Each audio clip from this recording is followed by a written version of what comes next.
శ్రద్ధాభక్తి ఏమిటంటే ఒక మాట బైబిల్లో చూద్దాం. 2 రాజుల గ్రంథం శ్రద్ధాభక్తి 2 రాజులు 4:13 క్లుప్తంగా వివరిస్తానేనండి. చిన్న మాట, పెద్ద జవాబు ఉంది కానీ దాన్ని క్లుప్తంగానే మీకు అర్థమయ్యేలాగా చెప్పేస్తానండి. ఒక అమ్మ, ఆమె ధనవంతురాలు బాగా, కానీ సంతానం లేనండి. ఆ ఊరిలో ఆమెకి ఏదో పేరు ఉంటుంది, కానీ పేరు పెట్టి ఎవరు పిలవట్లా. ఆమెని అందరూ ఏమంటారంటే గనురాలు అంటున్నారు. ఏమంటారు? గనురాలు. మనం ఎవరి గురించి ఎవరన్నా దీనంగా ఉండేవాళ్ళు, చాలా మృదు స్వభావంగా ఉండే ఆ అమ్మాయిల గురించి ఏదైనా మనం చూస్తే, అబ్బాయిని చూసినా మనం ఏమంటామంటే పాపం ఆ అమ్మాయి చాలా దీనురాలు, ఎవరేమన్నా పట్టించుకోదు, ఎవరిని ఏమనదు, ఆ అబ్బాయి చాలా దీనుడు అంటే ఆ పేరు ఏదన్నా ఉన్నా పేరుతో పిలవరు. పాపం ఆయన చాలా దీనుడు. అలాగే ఈమె కూడా గనురాలంటే ఘనంగా బతుకుతుందంట. ఉదాహరణకు మన ఊర్లో వెళ్ళామనుకోండి, ఆ ఊర్లో వాళ్ళకి పేర్లు ఉంటాయి, కానీ దొరసాని గారు, దొరగారు, లేకపోతే రాజుగారు, రాణి గారు, అంతేనా? ఇలా పిలుస్తారు పేరు. మునసాబు గారు అని ఎట్లా అంటారు అట్లా. అలాగే ఈ ఊర్లో సూనేమి అనే పట్టణంలో ఆమె ఒక పేరు ఉంది, కానీ ఆ పేరు రాయబడలే బైబిల్లో. కానీ ఆమె అందరూ ఏమంటున్నారు? గనురాలు. ఆ గనురాలు ఆయన మంచి వ్యక్తి, వాళ్ళ పొలాలు ఉన్నాయి, అన్నీ ఉన్నాయి, కానీ ఏమి లేవు అంటే పిల్లలు లేవు. మరి ఆమె ఎన్ని ఊకల ప్రయత్నం చేసినా మనకు తెలియదు. కానీ ఒకానొక రోజున ఆ ఊరిలో ఆమె ఇంటి పక్క ఉంటే వెళ్తున్నాడు ఒక పాస్టర్ గారు, వెళ్తున్నాడు వస్తున్నాడు, రోజు చూస్తుంది ఎవరబ్బాయిని. ఒక రోజున ఏం చేసిందంటే త్రోవలో నిలబడి, మా ఇంటికి రండి సార్, మా ఇంటికి వచ్చి మీరు భోజనం చేయండి. అమ్మ వద్దమ్మా, పర్లేదులేమ్మా నేను రాను అని తప్పించుకుంటున్నాడు. ఇక ఇలా తప్పించుకుంటున్నాడని చెప్పి ఒక రోజు ఏం చేసిందంటే బలవంతం చేసిందంట. ఏం చేసింది? బలవంతం అంటే ఎలా ఉంటుందో, ఇప్పుడు నేను మీ ఇంటికి వస్తా, భోజనం చేయండి అంటారు, వద్దులేమా అంటారు. తినండి పాస్టర్ గారు, మీకోసం అది చేసాం ఇది చేసాం, మీకు ఇష్టమని నాకు తెలుసులే, తినండి. వద్దమ్మా, పర్లేదమ్మా నేను అంటాను. మీకు నిజంగా నా మీకు పెట్టాలనిపిస్తే మీరేం చేస్తారు? నేను వెళ్తానన్నా మీరేం చేస్తారు? చేయి పట్టుకుంటారు గట్టిగా, అవునా? పూర్వకాలం ఎవరైనా మన ఇంటికి చుట్టాలు వచ్చారు, ఆ చుట్టాలు వెళ్ళటం మనకి ఇష్టం లేదు, ఏం చేసేవాళ్ళం? ఆ సంచులు దాచేవాళ్ళం, లేకపోతే వాళ్ళ బట్టలు నీళ్ళలో ముంచేవాళ్ళం. ఇప్పుడు వెళ్ళని చూస్తాం. నేను చేసి అలాంటి పిచ్చి పనులు మా అక్కోళ్ళు వచ్చి వెళ్ళిపోతానంటే వెళ్ళటం ఇష్టం లేక వాళ్ళ చీరలు తీసుకుని ముంచేసేవాడు. దేవుని స్తోత్రం, ప్రైజ్ లార్డ్. మీ బావ ఒప్పుకోడు, అమ్మో అనేవాడు. సర్లే ఎట్ట వెళ్తారు చూస్తానని. ఒక సమయంలో బస్సు టైము అయిపోయేదాకా ఏం చేసి బ్యాగులు దాచేవాడు, సంచులు దాచేవాడు. ఈ బస్సు టైం అయిపోయింది, వెళ్ళటం లేదు ఇక. దేవుని స్తోత్రం.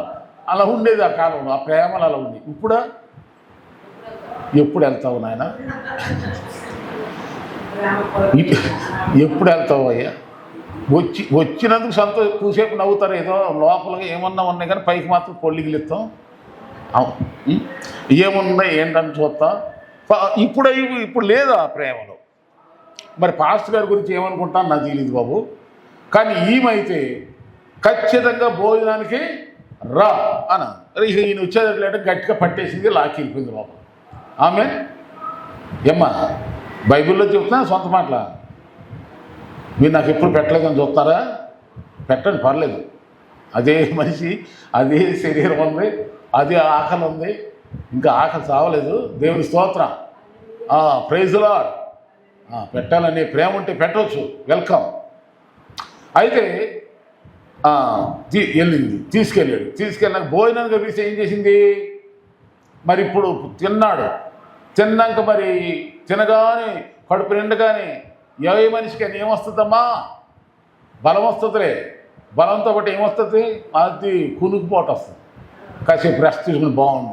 ఇప్పుడంటే సిటీలో పర్లేదు, కానీ ఆ కాలంలో మన ఊర్లో ఏంటి, ఎండల్లో అటు ఇటు వెళ్ళి చివరికి ఎండకు మాడి తిన్నాక అసలు కొంచెం పడుకుంటే ఎంత ప్రాణం హాయి ఉంటుందో అలా రోజు అటువంటి పరిస్థితుల్లో ఏమో తెలియదు, కానీ వెంటనే ఏం చేస్తుందంటే ఆమె చెన్ని భోంచే కదా వెళ్ళండి పాస్కర్ అని అనలా, వెళ్ళొద్దు ఇక్కడే ఉండాలి అని చెప్పి అలా ఆయన రాగానే అలా ఆయన పొలాలకు వెళ్ళి వచ్చాడు. వచ్చినాక ఇదిగో మన ఇంటికి వచ్చు పోవచ్చు అంటే అప్పటికి తిని కాసేపు పండుకొని రెస్ట్ వెళ్తున్నాడు.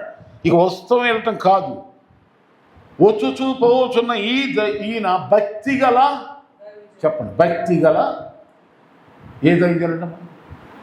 పాస్టర్ గారి గురించి మీరు ఏం సాక్ష్యం చెప్తారు మీ పిల్లలకి? కొంతమంది పిల్లలకు నేర్పిస్తారు చెడు, అదిగో పాస్టర్ గారు వస్తున్నాడు అని కానుకపోతే ఊరుకోడు, చెప్పిస్తానంటాడు, నీ జేబులు ఏమైనా ఉన్నాయా అని అంటది ఒక అమ్మ. ఇది అప్పుడు అమ్మా ఏం మాటలయ్యి అనమాక మాట తప్పు, మీ జేబులు ఏమైనా ఉన్నాయా పాస్కర్కి ఇవ్వాలని నాన్న అడిగితే అసలు నిన్ను ఎవరు ఇవ్వమన్నారో, దేవుని ప్రేరేపణతో వచ్చాం ప్రార్థించేంత అంతే, ఉంటే ప్రేమించు లేకపోయినా పర్వాలేదు, కానీ మా పని మేము చేసి వెళ్ళిపోతాం. దేవునికి నువ్వేం చేయాలంటే చెయ్యి, ఇప్పుడే చేయాలండి. అడిగామా నువ్వు డబ్బులు ఇస్తానంటే వచ్చారా, రాలేను అని చెప్పి సర్లే గారు తప్పు అయిందిలే అని అంటారు.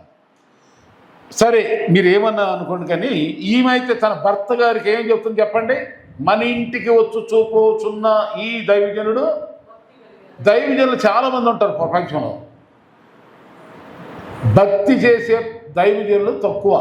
బాగానండి, భక్తి అంటే ఏంటి ఇందాక చెప్పాను. భక్తి అంటే దైవజనుడు ఏం చేస్తాడు? విశ్వాసుల కొరకు గోజాడతాడు, మూలుగుతాడు, ప్రార్థిస్తాడు, వేడుకుంటాడు, ఉపవాసం ఉంటాడు, మళ్ళీ వాళ్ళు ఇల్లు కట్టుకునేదాకా, వాళ్ళు అడిగింది పొందుకునేదాకా, వాళ్ళ ఆరోగ్యాలు పొందుకునేదాకా, వాళ్ళ క్షేమాలు పొందుకునేదాకా, వాళ్ళు బీదోళ్ళు అయితే ధనవంతులు అయ్యే వరకు వాళ్ళు ఏం చెప్తారు అది పొందుకునేదాకా పెరుగులాడతాడు, భక్తి చేస్తాడు. భక్తి అది భక్తి గల.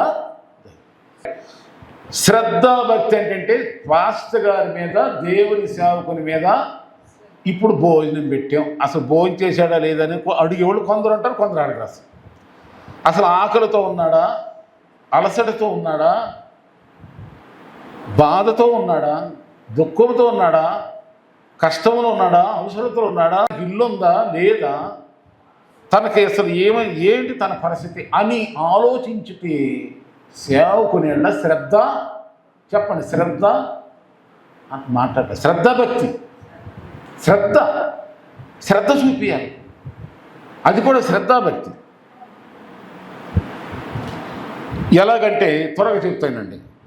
శ్రద్ధాభక్తిలో మొదట మెట్టు ఏంటంటే ఆమె ఏం చేసిందమ్మా, ముందుగా దైవజనుని ఇంటికి ఆహ్వానించింది. దేవుని సేవకులలో మనకు ఆ శ్రద్ధ, ఆ భక్తి ఉందని మొదటి రుజువు ఏంటంటే చేర్చుకోవాలంట. ఏం చేయాలి? చేర్చుకోవాలి. 2 చోట్ల చేర్చుకోవాలి మనం.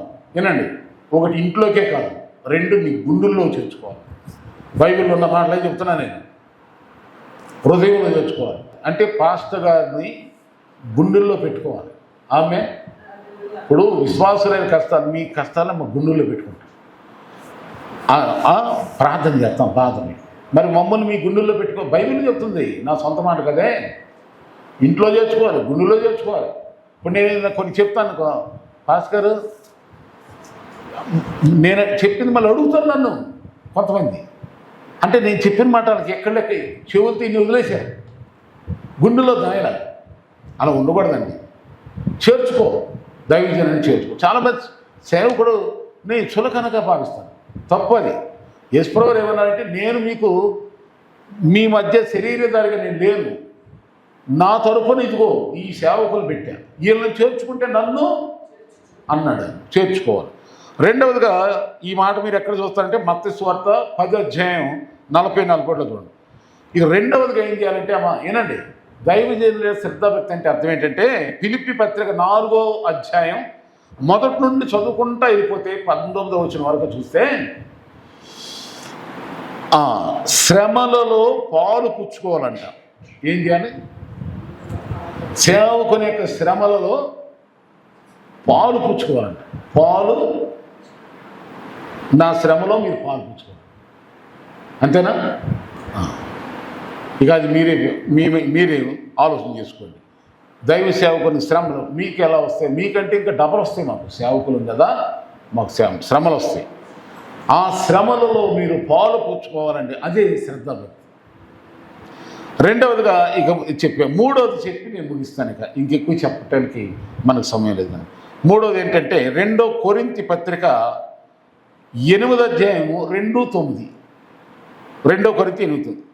ఏం చేయాలంటే ఇక్కడ ఏమంటుందంటే, మీ పరిస్థితి ఎంత ఉన్నతంగా ఉన్నా తక్కువగా ఉన్నా, అంటే ఉన్నా లేకున్నా, పరిస్థితులు ఎలా ఉండాలంటే సంతోషంగా పాస్టర్ గారిని సేవకులంట చేర్చుకోవటమే కాకుండా వాళ్ళతో ఎలా ఉండాలంటే అప్పగించుకోవాలంటే, వాళ్ళకి ఏం చేయాలంటే మనం అప్పగించుకోవటం అంటే అర్థం ఏంటంటే, నాది నీదే, నాది నా ఇల్లు నీది, నా ఇంట్లో ఏమున్నా నీకు హక్కు ఉంది. అదే మాసిదోనియా సంఘస్థులంట వారు నిరుపేదలు అంటారు. మామూలు పేదోళ్ళు కాదు, నిరుపేదలు అంటారు. వాళ్ళు ఆ నిరుపేద స్థితిలోనే దాతృత్వం కలిగి ఉన్నారంట. వాళ్ళ దాతృత్వంతో సంతోషంగా దాతృత్వం కలిగి ఉన్నారంట. చిన్న ఉదాహరణ ఏంటంటే, సారేపత్రి ఇంటికి ఏలియా అనే దైవజనుడు వెళ్ళాడు, మీ అందరూ తెలుసు. ఆమె దగ్గర చివరి రొట్టె, కొంచెం పిండి, కొంచెం నూనె ఉంది. అది పెట్టమన్నాడు ఆయన. ఆమె ఏముంది చెప్పండి? ఏమో ఫస్ట్ పెట్టలా, మా పిల్లోడికి పెట్టుకోవాలి, అదే తర్వాత లోబడింది ఆసనం. అలాగే మన పరిస్థితులు ఉన్నప్పుడు ఒకలాగా ఉంటాం, లేనప్పుడు ఇంకోలాగా. ఇక్కడ బైబిల్ చెప్పేదంటే కలిమి లేములలో దేవుని దేవసుని అంటు కట్టుకుని ఉండాలి. ఆమె శ్రమ ఈ లేమిలోనేమో నా దగ్గర ఏమీ లేదయ్యా, అయ్యో పాస్కరు నా దగ్గరే ఉంటేనా ఈ పాటికి నీకు అబ్బా అయ్యా అంటారు. వచ్చింది అనుకోగల ఉండు పాస్కర్, టైం లేదు నాకు, ఇదే కదా డబ్బు వస్తే ఏమంటారు. అందుకని బీదలైన మీరు ధన్యులు అన్నాడు యేసుప్రభువు. ఏమన్నాడు? ధనవంతులు చూసి ఏమన్నాడు? అయ్యో అయ్యో అన్నాడు. అసలు ఈ ప్రపంచంలో నిజంగా ధనవంతులు ఎవరో తెలుసా? నేను అంతా వివరించలేను కానీ క్లుప్తంగా చెప్తున్నాను. నిజంగా ధనవంతులు ఎవరంటే బీదలే. అంటే మమ్మల్ని బీదలు కూడా మరి నేను అంటున్నా.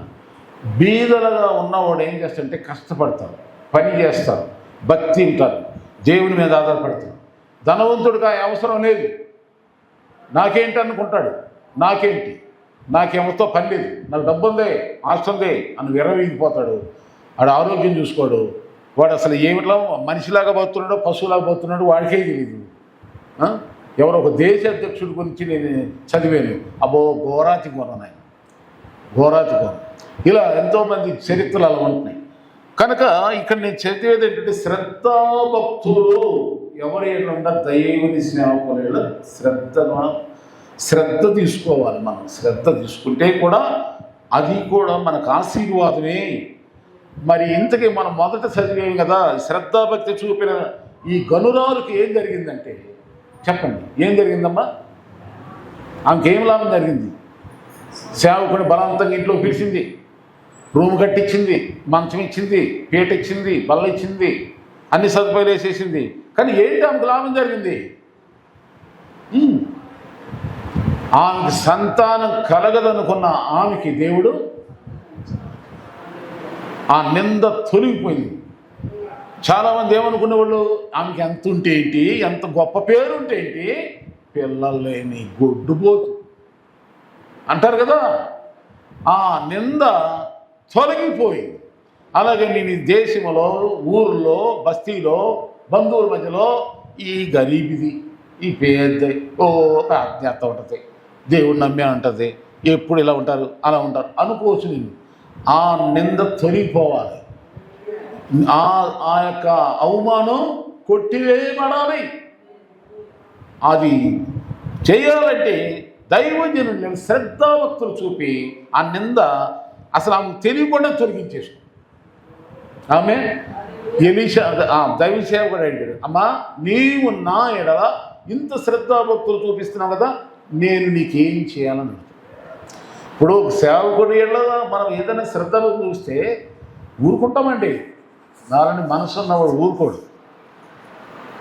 ఇంత శ్రమ పడుతుంది. దేవుని ఆత్మ మనసు కనుక దేవుని ఆత్మ ఉంటుంది కనుక గద్దిస్తుంది. ఇదిగో నీ ఎడలంత ప్రేమ చూపిస్తుంది. ఆ బిడ్డ ఎడల నువ్వు ఏం చేస్తున్నావు? ఆమె కష్టం మీద అడుగుతున్నావా? ఆమె శ్రమ మీద అడుగుతున్నావా? అసలు ఆ బాధ ఏదో తెలుసుకుని ఆ సమస్యకు పరిష్కారం ఏమైనా కనుగొంటున్నావా అని దేవుని ఆత్మ గద్దిస్తుంది. అలాగే ఎలీషాను గద్దిన్నాడు. నేను నీకేం చేయకూడుతున్నప్పుడు అయ్యా అని ఆయన అప్పుడు కూడా చెప్పట్లా. ఇంతలోగా వీళ్ళే గమనించి వాళ్ళ శిష్యుడు గమనించి ఎలీషా శిష్యుడు ఈమె సంతానం లేదు, ఆ భర్త ఏం బలహీనుడు ముసలోడు వచ్చేసింది వార్త. అప్పుడు వెంటనే ఆలస్యం లేకుండానే దైవజనుడు ఏమనంటే మరుసటి ఏటకల్లా నీ కౌగిట కుమారుడు ఉంటాడు. ఆమె అయిపోయింది. కనుక ఎవరు చేయలేంది. డాక్టర్లు మందులు వలన జరగని కార్యం, ఆస్తి వలన జరగని కార్యం, ఎవరు జరిగించలేని ఎవరు ఇవ్వలేని గొప్ప కార్యం సంతాన భాగ్యం. చెప్పండి, సంతాన. పూర్వకాలంలో మనందరికి తెలుసు, ఎవరినైనా పలకరించినప్పుడు అమ్మా బాగున్నావా అని, నీకు ఎంతమంది పిల్లలు అనేవాడు, ఎంత బంగారం ఉందో, ఎన్ని పొలాలు ఉన్నాయో, తోటలు ఉన్నాయో ఈ అడిగేవాడు కాదు. పిల్లలు బహుమానం దేవుడిచ్చిన ఆస్తి కనుక ఆ ఆస్తి లేకపోతే మనకు లోకం పెట్టే పేరేంటంటే గొడ్డుపోతుడు. ఏ బోతులు? డబ్బు లేకపోతేనే దరిద్రులు, అంతేనా? మనకెవరు ఏమీ లేకపోతే దిక్కు లేనివాడు. ఇయగా మనుషులు టైటిల్ పేరు. ఈ నిందలు పోవాలి, అవమానాలు పోవాలి. ఇదిగో ఈ వాక్యం వింటున్న మీకు నాకు దేవుడు గొప్ప జయం ఇవ్వాలంటే దైవ జనుల ఎలా శ్రద్ధాభక్తి కలిగిందుగాక. ఆయనని శ్రద్ధాభక్తి అంటే ఏంటి? చేర్చుకోవటం. రెండవదిగా ఆ దైవజనుడి శ్రమలు, మన శ్రమలే కాదు, ఆ దైవజనుడి శ్రమలు కూడా అడిగి తెలుసుకొని పాలు పుంచుకోవాలి. కొంతమంది వింటారు వెళ్ళిపోతారు, కొంతమంది చూస్తారు పట్టించుకొని వెళ్ళిపోతారు. అలా సేవకుడు ఎన్నున్నా సూట్ వేసుకుంటాడు, కోట్ వేసుకుంటాడు, నవ్వుతూ ఉంటాడు, ఏం బాధ లేదన్నట్టుగానే ఉంటాడు. దేవుడు ఉన్నాడులే నాకు ధైర్యం. కానీ ఆయన కష్టాలు శ్రమలు వినేగ వాళ్ళు ఉంటే చెప్తాడు. ఆమె చెప్పండి, ఆమె. మన పెద్ద ఆమె చనిపోయింది కదా, పద్మమ్మ గారు. ఓ రోజున ఎందుకో అడిగింది, బలహీనంగా ఉన్న మంచన్నే ఉంది, నేను వెళ్తే అలా ఉంటున్నారు అని చెప్తే ఆమె పడుకునే ఉండే అటువంటి అయ్యో సేవకులకి ఇలాంటి కష్టాలు ఎవరు చెప్పుకుంటావయ్యా నువ్వు అని ఏడిసింది. దేవుని స్తోత్రం. కనుక దేవుని దాసులకు ఉంటాయి, మీకుంటాయి, నాకు ఉంటాయి. తర్వాత ఏం చేయాలి? దేవుని సేవకులలో కలిమిలేముల్లో కూడా ఒకే రకంగా ఉందాం. దేవుని స్తోత్రం. కష్టాల్లోనూ ఆయన హత్తుకొని ఆయనతో కూడా సేవకు అప్పగించుకుందాం. నీ వెంటే నేను, నా వెంటే నీవు అన్నట్టుగా అంటుకట్టబడిన వారిగా, హత్తుకునేవారిగా దేవుని సేవకు ఉన్నప్పుడు అదే ఆ సేవకుని మనం చూపించే శ్రద్ధాభక్తులు. ఈ శ్రద్ధాభక్తుల ద్వారా మనకు అనేక ప్రయోజనాలు, మనకు ఉపకారం దొరుకుద్ది, రక్షణ దొరుకుద్ది, ఇక ఎన్నో లాభాలు, అభివృద్ధి, ఫలభరితం, సంతోషం, సమాధానం, ఎవరు పొందలేని దీవులు మనకు. ఎందుకంటే దేవుని సేవకుడు దేవుని మూలంగా వచ్చి మనం దీవిస్తాడు. దేవుని ఆశీర్వాదాలు మన మీదకి ఆయన ఉచ్చరిస్తాడు. దాని ద్వారా దేవుని ఆశీర్వాదం మనం పొందుకుంటాం. ఇదే శ్రద్ధాభక్తులు అంటే అర్థం. దేవుడు అలాంటి కృప మనందరికీ దయచేయండి. God bless you.